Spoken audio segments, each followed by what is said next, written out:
This sounds like a stupid question. Probably is, because, yeah, go ahead. Skilled managers equals high morale, which equals all that cool stuff that you cannot pay for and you can't punish for. When you close off that feedback channel, you are not going to be able to hear the truth. In the first microseconds, your brain can't tell the difference between physical danger and what we call social danger. I'm pissed off at you. Me specifically? Well, just because you're my boss and all. Employees tend to get promoted until they reach their level of incompetence. Go forward and don't suck. Hello, one and all. How's it going, everybody? Welcome to the Managing with Mind and Heart podcast. I'm Ethan Nash, one of your co-hosts, and I have with me today, as per usual, Mr. Michael Nash. Hey. Mike, Dad, how are you doing today? How's it going? I'm good, man. I'm good, Ethan. I'm good, son. It's great to be with you here again. We're excited for what we have to talk about today, and I hope you are too. Let me start out by asking you this question. Can you think of a time when you were maybe in a group setting and you felt like you had something important to say in that conversation or something relevant to say in that conversation, and you ended up holding back?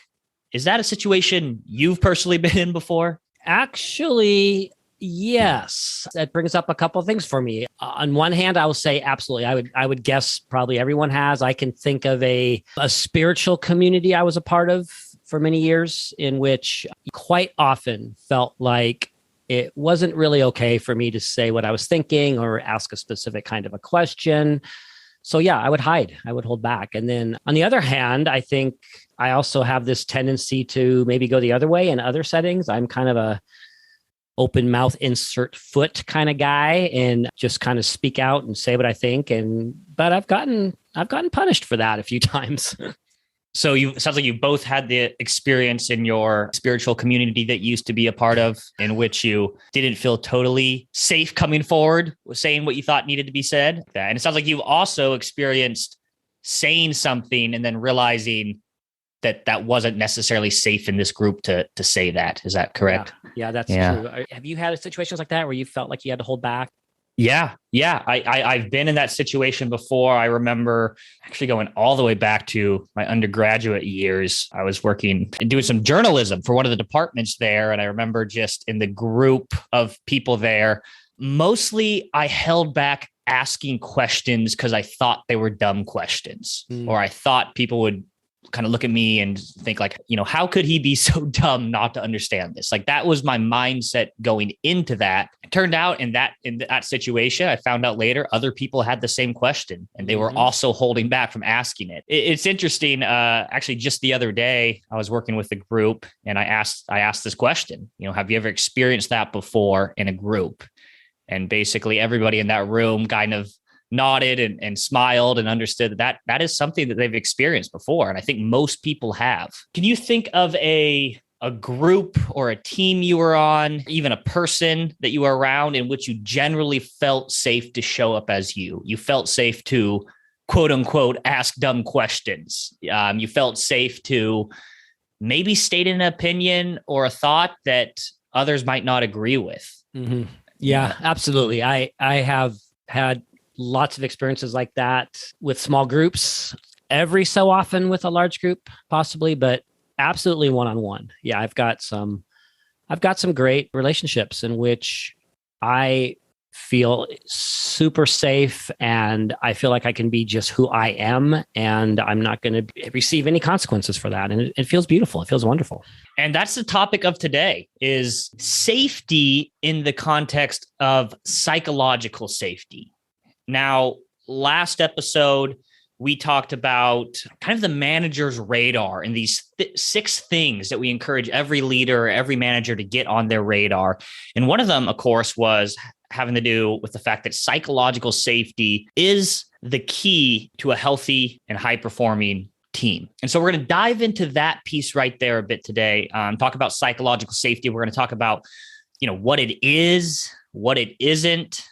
We're going to talk about how you may go about how a leader can go about creating that within their teams and their culture, and then leave you with some, hopefully some practical tips and hints of things you can do with your team to go about building psychological safety. Before we get there, let's just quickly review the 6 things to put on your radar as a manager that we discussed last week. I would encourage you to go back to listen to that episode because it's going to provide more context for this one, of course. But let's just go through those quickly. The first one being, so to be an effective leader, you need to be growing and developing yourself as a human being. Yep. Number 2, morale really matters. And it's mostly your job if you're a manager.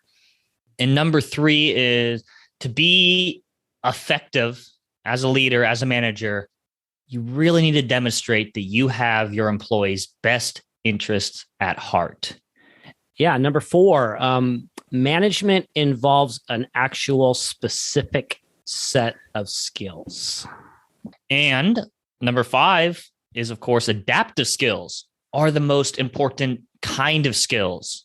Yeah. And that leads us to today. The 6th thing that we hope to get on managers' radar as we're doing workshops and training and coaching is that psychological safety is absolutely the key to building healthy relationships with employees.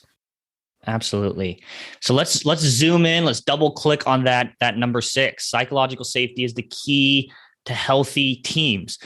Let's talk for a moment about what a healthy team is. What exactly does a healthy team look like? What are some of the behaviors that you would see in this super, hypothetical, really healthy team? From your experience, Dad, from working with, many, many different teams, some healthy, some not as healthy. What have you seen with the teams that are the most healthy? Wow, so many things. It's a great question. We ask this question quite often in our workshops, and we just get, double whiteboards filled with answers and responses and phrases and words on this.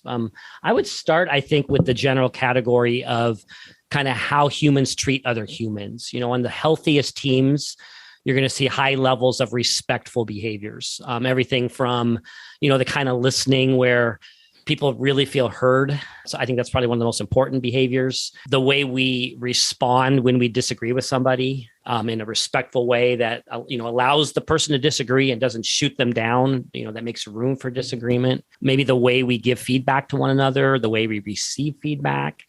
A lot of the skills that we've talked about, I think, in this podcast. So yeah, I think the first category for me is sort of that, all the things we learned in kindergarten, right? The way we want to treat others the way you'd like to be treated yourself. Right.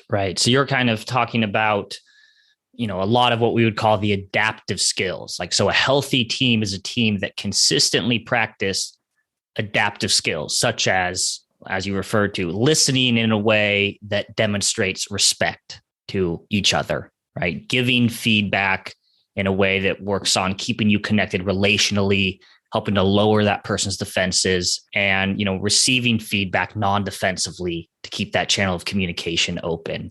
And there's obviously a general kind of underlying theme here of care and respect with each other in our interpersonal interactions, right? In our communications. Does that sound correct to you? Is that a fair paraphrase of that? Yeah, that's really well done. That's exactly it. And it leads to this other thought, which is, I think the healthiest teams are what we call elastic as opposed to brittle, meaning the analogy being, you grab that old rubber band out of your drawer that's been there for 10 years and you stretch it out and it just breaks because it's so brittle, as opposed to a real elastic, rubber band. It's really cool to see teams where people can make mistakes, or the team themselves can maybe go down the wrong path and recover from that, where people can forgive each other, where people can repair relationships, when people can recover from a difficult conversation, willing to let go, that whole general category of elasticity in those relationships.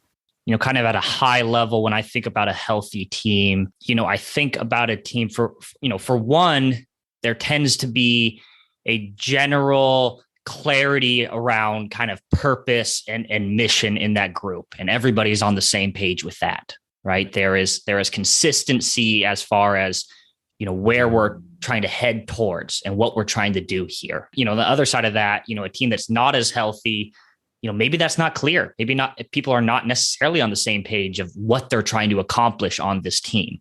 So I think at a high level, there's that purpose there.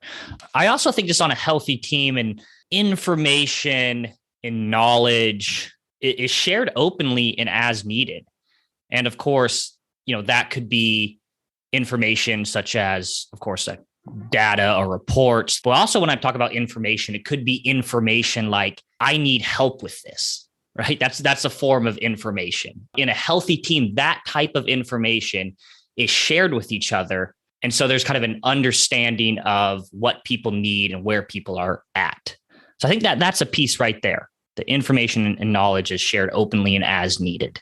Yeah, that's good. And that gets to, like you said, things like the ability to ask for help and to say, I don't know, and all those great things. I also think of just the commitment to one another's success is high level teams are those teams in which, I know that if you're successful, that makes us successful. So I'm actually going to spend some of my resources, some of my time, some of my energy helping you be successful, as opposed to the every man for himself. As long as I win, then it's great. As long as I get what I need, or as long as I, get a good annual review, everything's fine. No, it's really about all of us being successful, which means that I'm going to at times not necessarily get an A+ or a home run in my area, maybe because I need to spend some time helping you be successful in your area. Right. So in a healthy team, there is more or less the absence of kind of win-lose thinking, competition between the team members. An organization is a system, right? And so a team is also a system. And, the healthier that system is, the better it performs, because the health, I think, maximizes all the individual talent on that team. It maximizes the intelligence. It maximizes the skills and knowledge that's on that team. As the old cliche adage goes, right? The whole is greater than the sum of its parts. And so when I think about healthy teams, it's less about who is on that team and more about how that team interacts with each other. Over and over again, when you look at the research of the most successful teams, it's about how that team interacts that makes them successful, which I think is an important piece to really hold on to here as we talk more about healthy teams. The healthiest teams that I've seen, they make actual commitments with each other around the behavioral norms that would help to maximize everything in that system. Right? Has that been your observation as well, as healthy teams are pretty intentional about those behaviors? Yeah, for sure. And that's we do common commitments with groups all the time. And I think the idea is that, if you don't attend to the culture of the work group, it doesn't necessarily, it actually tends to degrade over time. Mm-hmm. And so that intentionality about deciding who we're going to be, how we're going to show up, how we're going to behave, being a very intentional decision that a group makes together, and that they explicitly commit to behaviors and commit to not engaging in other behaviors.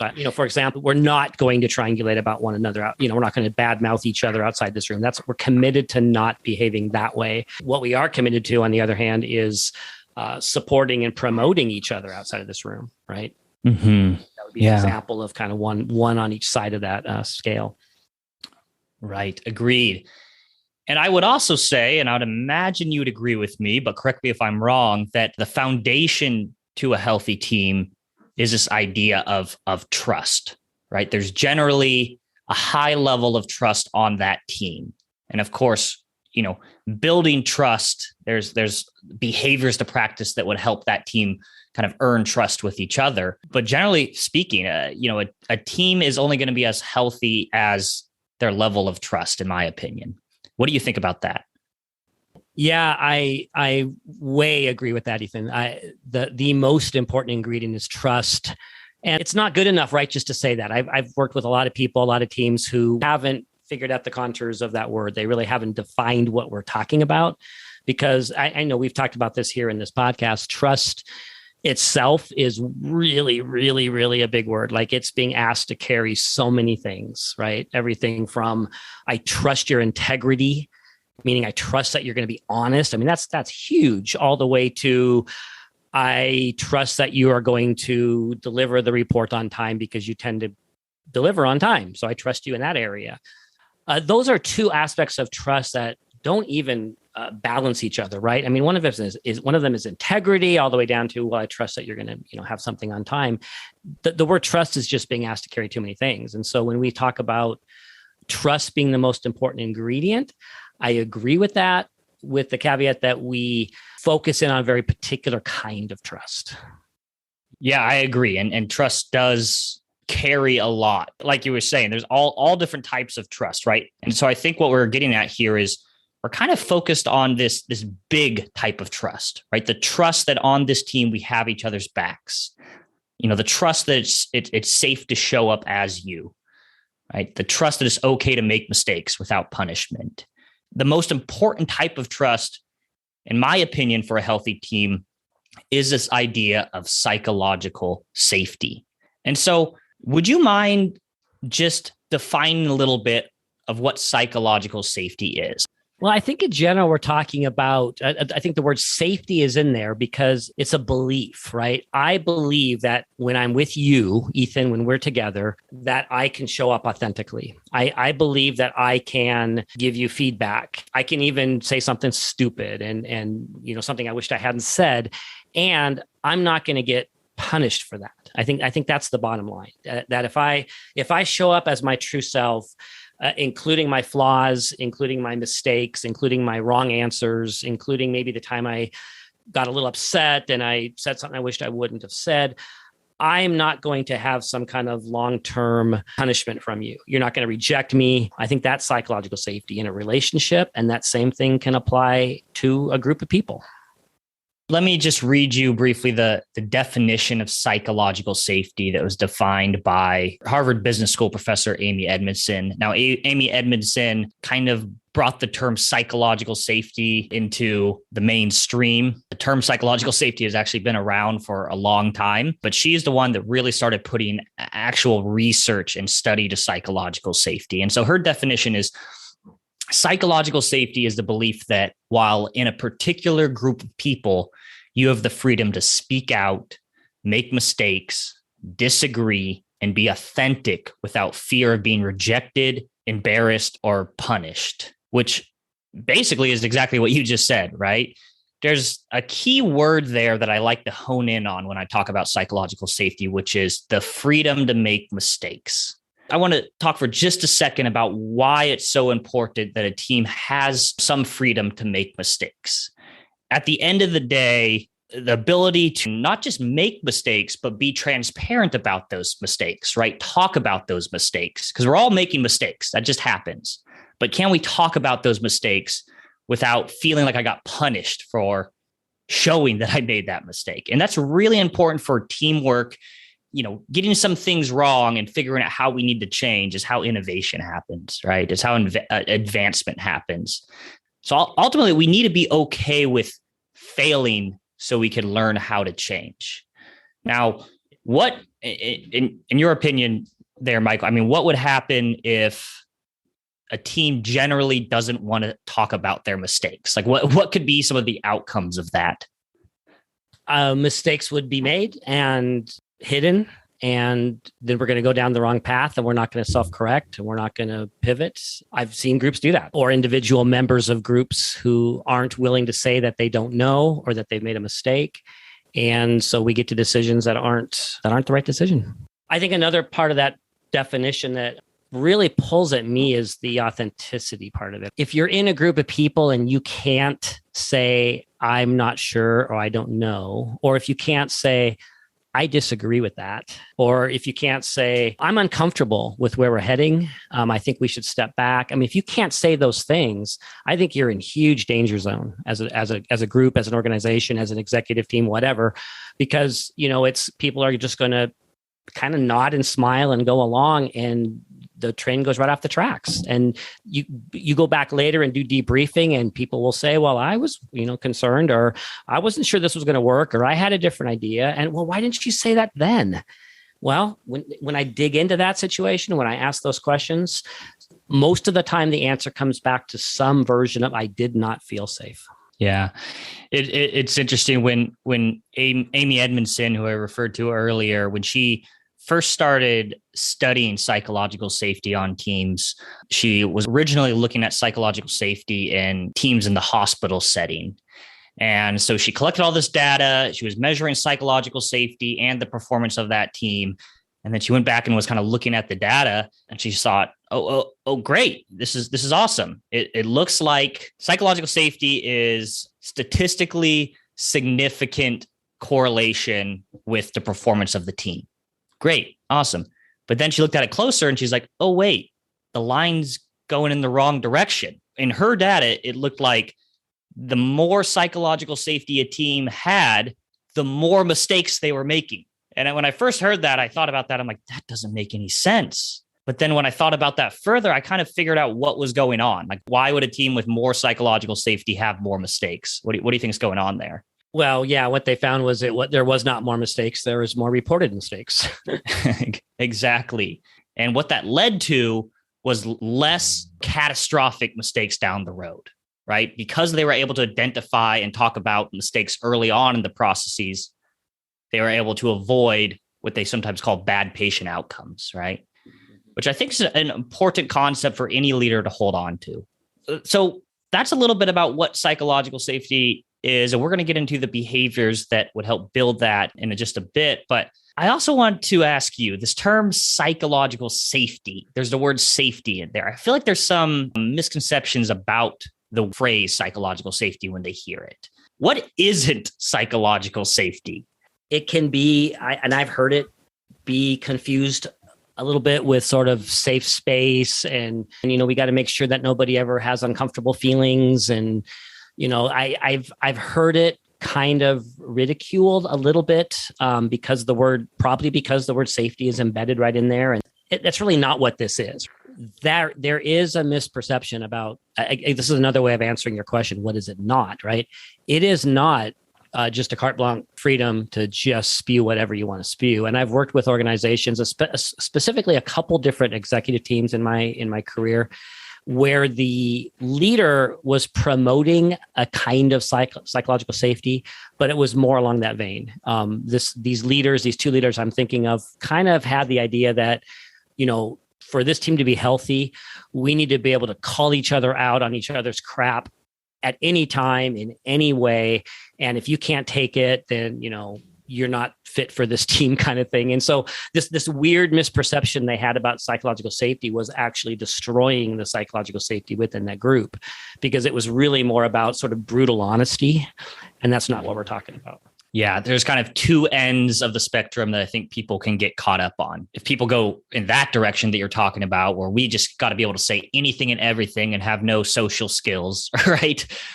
That's going to harm the safety of that team. And then the other side, of course, is where everybody is so worried about what they can say and not say that people tend to really, hold back important things that may need to be said.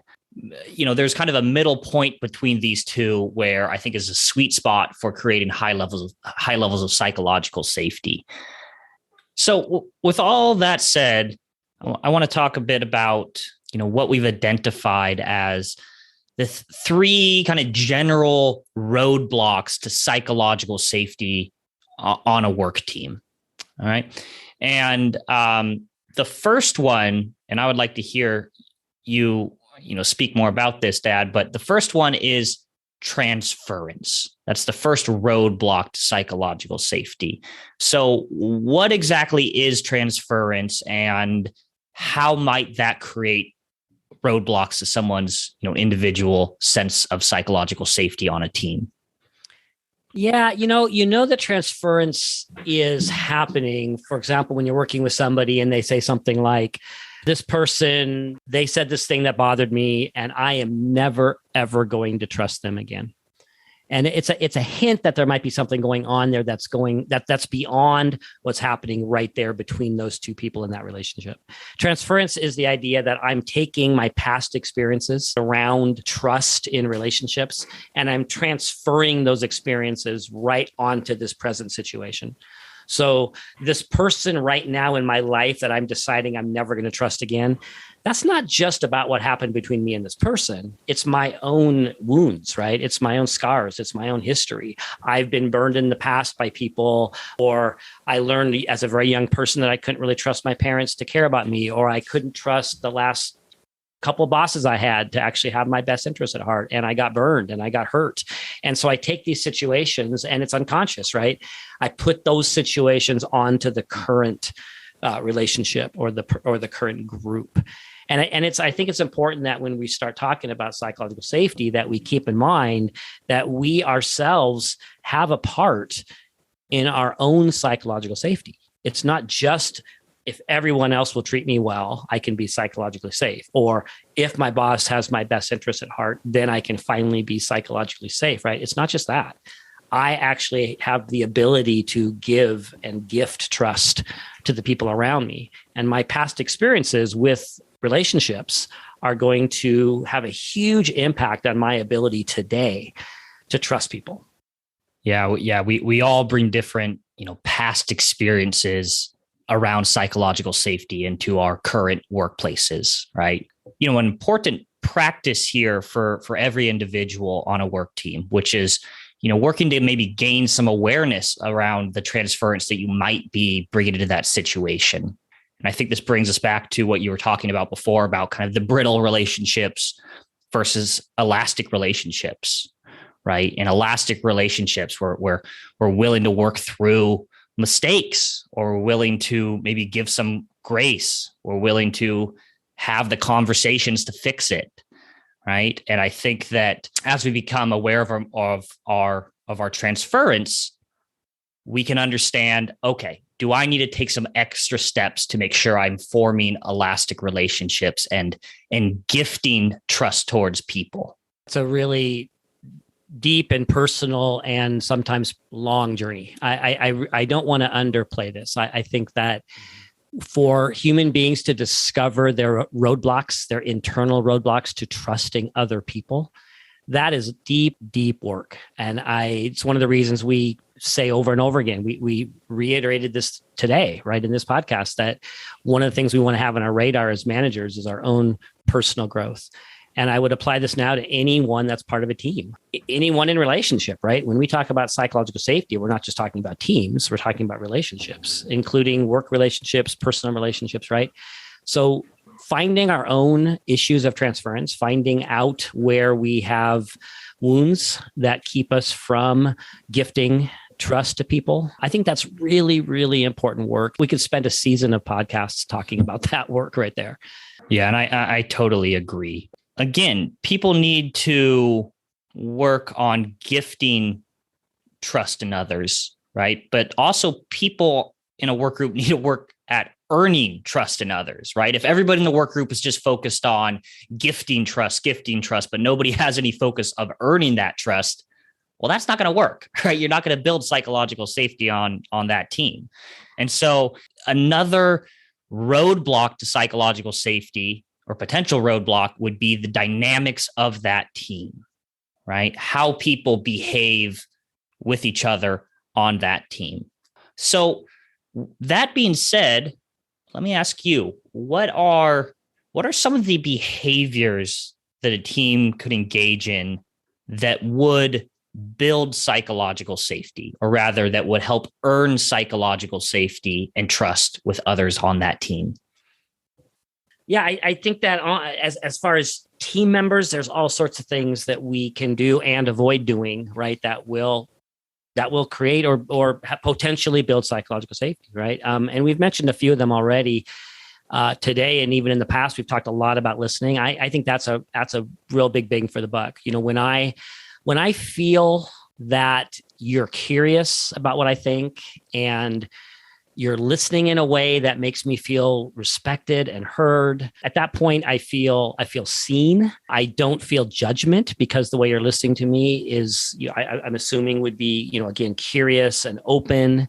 You're probably listening in a way that's affirming what I'm saying and at least paraphrasing, right? So when I experience that kind of behavior from somebody, I almost even physically feel my body start to relax, right? Because I'm starting to feel more and more safe in this situation or in this relationship. So one of the most important behaviors I would say is really deep listening. I'll just kind of do an opposite here, meaning something that I would want to not have happening if I want to have psychological safety in this group. I want to know that what I'm saying to you is not going to be advertised someplace else. I want to know that I can state an opinion in this team and not have that come back and bite me later because you've told someone outside of the room. It's that whole idea of safety and confidentiality, that you're protecting this space that we have here to talk and share.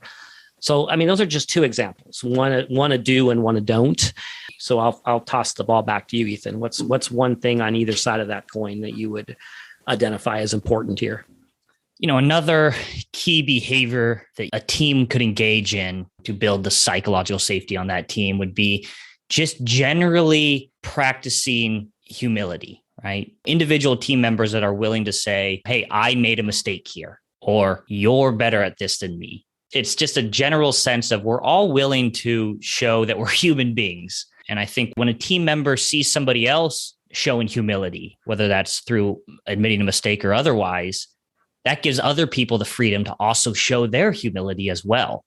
And then, of course, on the opposite side of that coin is a team that nobody owns up to a mistake, right? Nobody's willing to say somebody does something better than they do, or even not willing to say, hey, I need help with something. And so humility is a key piece there. That's great. I think of, on the positive side, this is really closely related to what I said earlier about listening, but it's not quite the same. It's about asking questions and it's about being curious. And I'm going to feel more psychologically safe when I know that the people around me are actually curious about what I think, curious about who I am, and actually want to know who I am. I feel more safe in a situation, in a relationship, when I know the other person wants to know me. And that's actually key in terms of even the idea of feeling liked, right? When I know that somebody actually appreciates and likes me, so much easier for me to let down my guard, right? So I think that whole general category there is why we like to see groups of people, executive teams, departments, spend some time together, spend some time socially, spend some time with icebreakers, spend some time asking questions, getting to know each other. That whole area of trust being built through vulnerability is really an important aspect of building psychological safety. Yeah, absolutely. You alluded to this, but just being appreciative of each other on the team, right? And to build a psychologically safe team, people need to be able to point out when somebody else has done something well, or to say thank you, or to call out good work. And I think sometimes we get so focused on how we give constructive feedback that we forget that the positive feedback is really important. And we have an emotional bank account with people, right? And when you're giving feedback, you may not do it perfectly every time. And so you're going to take withdrawals maybe from that emotional bank account. But we got to keep making deposits by giving affirmations, saying thank you, acknowledging the good stuff. In my opinion, one of the most important things for a healthy team. Yeah. I call that the relational bank account. And I mean, I'm going to be grumpy, which will be a withdrawal, or I'm going to not agree with your idea, which will be a withdrawal, or I'm going to overreact, or, et cetera. Right. So just keep depositing. Another thing I'm throwing there is the hugely important area of not penalizing me when I decide to take the huge risk of giving you feedback. Right. And I'm talking now about corrective feedback, right? So I want to share something that happened in the meeting last week, something you said that, I felt kind of shut down. I want to be able to do that. And keep in mind that for me to approach you, anyone with something like that, it takes courage. So it's a tender moment. I think when we put ourselves out there and we are vulnerable enough to give feedback and make no mistake, that's vulnerability in action right there, right? When you get up the guts to give someone feedback. And if that person just starts punishing me by immediately going to denial or throwing feedback back at me or getting defensive or getting angry or whatever, I mean, it took a ton of guts to approach you with this. And now I'm getting punished. Okay, so what's going to happen now? Well, it's really unlikely that I'm going to do that again, right? I'm going to retreat into a place that does not feel psychologically safe. And you are not going to hear from me when you've stepped on my toes or when you've done something that I think has harmed the success of the group. You're just not going to hear from me. Yeah, no, that makes a lot of sense to me. And everything you said there, it comes back to this concept I've been thinking about, kind of this idea of lowering the threshold for honesty. It's kind of lowering the threshold to be able to give feedback. And you can do that through all the ways that were mentioned, right? By practicing giving feedback in a way that works, right? And that keeps you connected relationally, and receiving feedback non-defensively from people. So you keep that channel of communication open so they can continue to, give honest feedback to you. So working, and listening just really well, right, tends to make people want to be more honest, right, with what they're thinking, what they're feeling, that's relevant to kind of the task at hand in this work group. Yeah, I'm curious what you think about that one of, even creating specific processes where people kind of know that this is what we're doing here. We're giving feedback. Yeah, I think doing it safely, doing it thoughtfully, I think those can backfire, but I'm a big believer in groups basically going to the gym and exercising their muscles in this area, right? And so setting up intentional situations where people are going to be encouraged to maybe push a little bit past their comfort zones in this area. For a group to actually even think about their psychological safety or the level of psychological safety in that group, it's really important to intentionally focus on this area. Another one I thought of here, and this would be something that you'd probably see more in kind of a meeting setting, but meetings in which people let other people in the room have a voice, where we understand in this room that everybody has, some different processing styles. And so for those that may, take longer to process, we're being intentional about saying, hey, what do you think about this? Right? I'm curious, what your thoughts are on this. And so I think that's a key thing right there. People that seek feedback from others, right? People that seek opinions from others, a group that generally wants to hear from everybody, and everybody has a voice in that room. That's that curiosity I was talking about, that we turn to our colleagues and say, I'm really curious. I'm interested. What do you think? Right. And what does everyone think about this? And that we leave space, we leave airtime.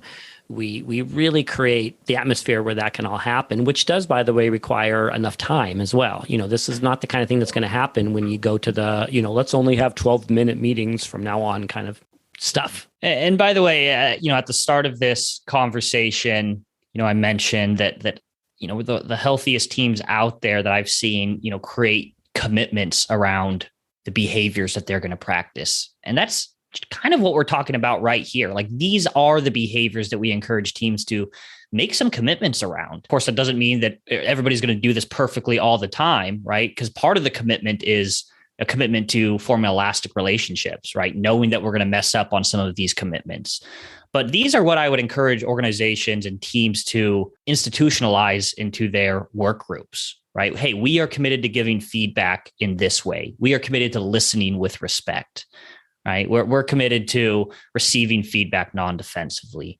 And that can go a long ways just in building a culture around psychological safety. The thing about that, I 100% agree. It's those commitments. But just a warning there is that I've seen groups kind of approach that, but they kind of miss the mark. And so it's partly because, for one, they use very general terms. They will quite often have a common commitment that says we will show each other respect, right? And I've seen tons of documents that say something like that, and it just doesn't mean anything, right? But one of the problems is very general terms, and the second problem is, taking a phrase like you said and said, okay, we're going to receive feedback non-defensively. People don't naturally know what that even looks like, right? People don't know what that means. And so even to narrow it down to something like that, or I'm going to listen so the other person feels heard, right? If there's no digging into what that actually looks like, what that feels like, how it shows up, it's not going to be sustainable. People are going to try and they're going to fail, and there'll probably be no correcting happening in the moment. And so we go back to where we were. And so the key really is to take each of these behaviors and work into it, lean into it, do some training on it, figure out what it looks like and what it doesn't look like. And that takes time, and that takes work, and that takes energy. Yeah, that's a really good point, right? If you just keep it at high level, right? Receive feedback non-defensively. Well, everybody in that room may have a different idea of what that looks like, right? There's probably a lot of crossover, but unless you define it, it doesn't really mean anything. And so yeah, thanks for mentioning that. And by the way, I'll link to these in the show notes. But we've done episodes on how to give feedback in a way that keeps you connected relationally and actually work, right? And we've done an episode on how to receive feedback non-defensively and some mindsets and behaviors to practice there, right? How to listen respectfully. So I encourage you to go back and maybe listen to some of those episodes to get an idea of, in a little bit more detail, our thoughts on how that behavior would show up in a healthy way. Let me just throw one more thing out here. I think a team that wants to build some psychological safety also makes commitments around what to do when we have some angst with somebody else, right? What to do when we have a problem with somebody else, right? How to generally have healthier conversations or deal with that angst in a healthier way, as opposed to just kind of talking to them, talking about that person behind their back or something like that. And so, I think a lot of that, a lot of those skills comes back to being able to give and receive feedback as well. But also, it's just like, what are we going to do when we have angst with somebody else? So I don't know if you want to say anything more about that, because it's a whole big piece that we've also done an episode on. But I find that to be a pretty key ingredient in healthy teams. That's really important. I think that's an underappreciated team skill, I think, is, when things go sideways or when we face a problem or I'm facing a problem with you or there's something in the way, how do we work through that, right? How do we recover from that? And I think that's a really important, like I was saying earlier, it's a skill to kind of dig into and figure out what that specifically looks like. One of the things that we often do with our groups, especially our higher level, meaning, sort of like an executive team group, we spend a lot of time talking about how important it is to keep those channels clean and open and repairing those things. And so we'll often have all the members of that team draw a circle on a piece of paper and write all the names of the people on that team around the circle, like kind of like a clock face, right? And then I ask them to identify where they are on the circle, they themselves, and draw arrows from them to anyone else on that team where they feel it could be really helpful for us to have a private conversation. And I give them a lot of different categories. It could be, there's some feedback I need to give you, right? There's something that's been a problem for me that I need to talk to you about, right? Or it could be, there's problems between your team, your department, and my department. And I think we could fix those problems if we were to get together and work this out. Or, it could even be, I'm wondering if maybe there's something going on between us. I'm good, but I'm sensing that maybe you're not good with me. I want to check that out. It could be even that. And so we encourage people to identify where those helpful conversations could be, and then commit to having those conversations over the next 30 days or so. But before we launch them into that, we say, look, let's talk about how to do that, right? How do you approach the person? How do you bring this up? How do you give the feedback? You mentioned earlier, Ethan, not talking about the person's character, but instead talking about the behavior. We talk about owning the part that might be ours. I mean, there's lots of different skills attached to that ability to approach somebody else and clean something up or repair something or work through an issue. So again, it's a matter of committing to doing that, which is not easy for a lot of groups. And it's about knowing how to do that so that when you go to give that feedback or go to have that conversation, that you're not creating more problems or, degrading psychological safety by the way you approach the person. Yeah. So as you can see, I mean, again, psychological safety and the behaviors that were created is around how people interact with each other. I mean, that's obvious at this point. And so, we've given you some ideas as far as behaviors that team could engage in to build psychological safety. Anything else you want to say here in terms of kind of the behaviors that we're talking about, the team dynamics? Yeah. Anything else that you want to add? The only thing I would add is really not an addition. It's kind of a repeat that, this area, what do we need to do as a group to enhance and build our psychological safety? And what do we want to avoid doing so that we don't hurt the psychological safety? I just want to say again that it's really valuable time, and it's hard for groups to do this because it takes time away, right, from the quote real work. And so it's challenging for groups to stop and spend time on this. But the benefits and the reward and the payoff is it's hard to predict, and it's hard to calculate ahead of time. Because again, when you don't have the psychological safety that we're talking about, you just spend a lot of time going down paths you shouldn't have gone down, or avoiding issues that really should be faced into, or making decisions that you shouldn't have made, or whatever. Mm-hmm. So you end up spending way more time in the long run and not being as effective, right, in whatever your mission is. So I just really encourage groups to spend time digging into this area intentionally with a focus and with some energy and intent. Mm-hmm. I love that. The old adage, right? You got to slow down to speed up, right? And yes, this takes time to talk about the behaviors on the team that you all want to engage in. It takes time to build commitments, but ultimately that leads to way better outcomes that I think we all want to get to.